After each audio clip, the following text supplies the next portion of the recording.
Indonesia के सूबा गोरोंतालो में 6.3 शिद्दत का जलजला महसूस किया गया।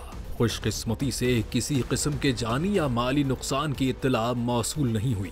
जलजला पैमा इदारे के मुताबिक जलजला सुबह 3:50 पर आया, जिसका मरकज पोहवातो रीजेंसी से 8 किलोमीटर जनूब मशरिक में था और उसकी गहराई 132 किलोमीटर ज़ेरे जमीन रिकॉर्ड की गई। जलजले के झटके इर्द गिर्द के सूबों जैसे कि शुमाली सोलावेसी, वस्ती सोलावेसी और मशरिकी कलिमतान में भी महसूस किए गए, जिससे शहरियों में वक्ती खौफ व हिरास फैल गया।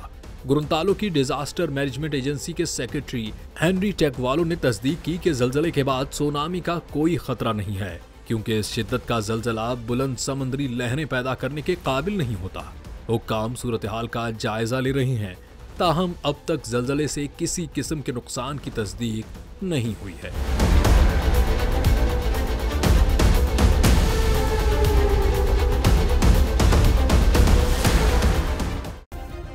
सब्सक्राइब करें और बेल दबाएं ताकि कोई खबर रह न जाए।